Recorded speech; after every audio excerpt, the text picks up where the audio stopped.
Hi everybody, my name is Sarah, Pearls of Wisdom and Food, and here we are. And if you're wondering what this thing is, it is it's just a tiny dot of a skin cancer that they're treating with a chemo cream. And as you can tell, it kind of makes the whole face break out. So I just wanted to address the elephant in the living room. At least it feels like it's as big as an elephant for me. This is a bulletproof coffee. And I just bought some flax oil and added a tablespoon to it along with the coconut oil and a little bit of coconut vanilla almond milk. Almond coconut vanilla milk and a little heavy cream. So it's a little bit of a concoction. The flax oil definitely has a flavor and taste to it. So I'm not sure if I would do it again this way, but I might add it to that little hemp seed, flax seed porridge thing, that 3-day reset thing from Dr. Oz. Anyway, students, it's scare school time. The reason we are here today is to talk about orthorexia. And it is fascinating to me, and the symptoms and effects of it. What are the signs and symptoms of orthorexia? Do you even know what it is?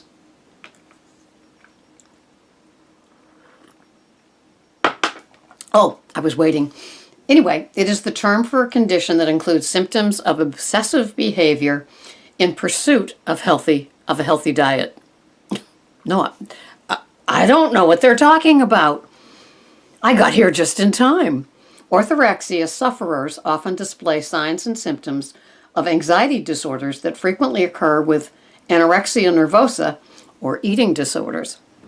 A person with orthorexia will be obsessed with defining and maintaining the perfect diet rather than an ideal weight. She will fixate on eating foods that give her a feeling of being pure and healthy. Orthorexic may avoid numerous foods, including those made with artificial colors, flavors, and preservatives, pesticides or genetic modification, GMOs, fat, sugar, or salt, animal or dairy products, other ingredients considered to be unhealthy. Common behavior changes that may be signs of orthorexia may include obsessive concern over the relationship between food choices and health concerns such as asthma, digestive problems, low mood, anxiety, or allergies. Increasing avoidance of foods because of food allergies without medical advice.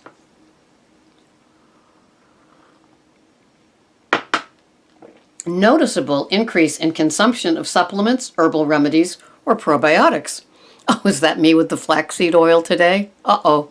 Guilty. Drastic reductions in opinions of acceptable food choices, such that the sufferer may eventually consume only 10 foods.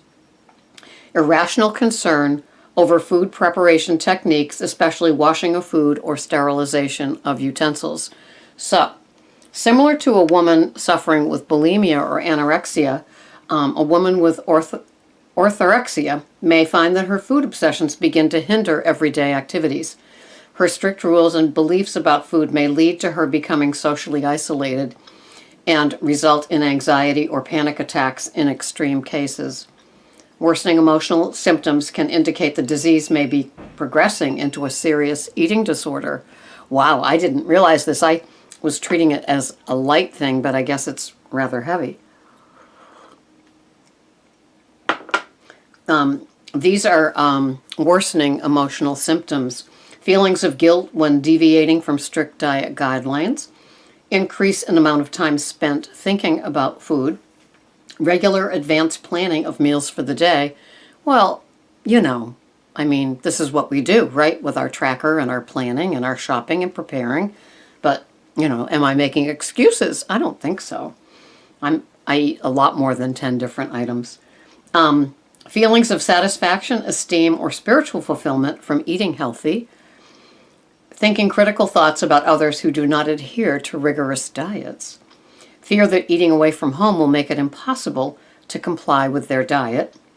Well, I always have concerns. I mean, I always have a plan B. Distancing from friends or family members who do not share similar views about food.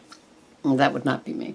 Avoiding eating food bought or prepared by others, and worsening depression, mood swings, or anxiety.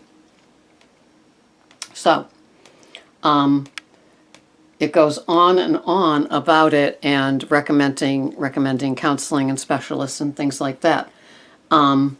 So it does seem like it could be a serious disorder.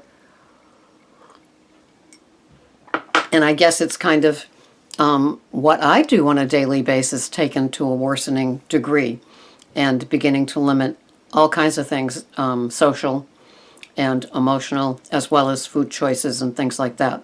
So if you think that you may qualify for this, you might want to look up orthorexia online. And so, the place that I'm at with this right now is, I'll turn it around.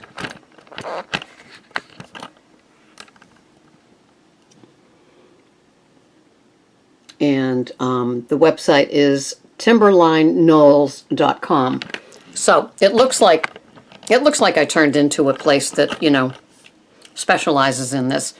And so it might be more swaying to make you think that you have a problem, or to really show the adverse signs of it. And so I think caring about what you eat, and caring about how you prepare, and caring about your utensils, etc., is not necessarily a bad thing. But orthorexia could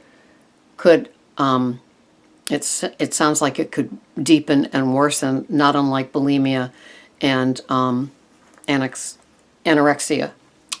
So just a little thing to be aware, and I didn't mean to treat it lightly if you or somebody you know is plagued by this. So, I think that there's a healthy concern, addiction, feeling, what we do here, what we do with any food plan. And in my keto, low carb, high fat, I have to be on top of the ingredients that I have, and I'm always searching for organic or grass-fed and the like. And then there's this flaxseed oil.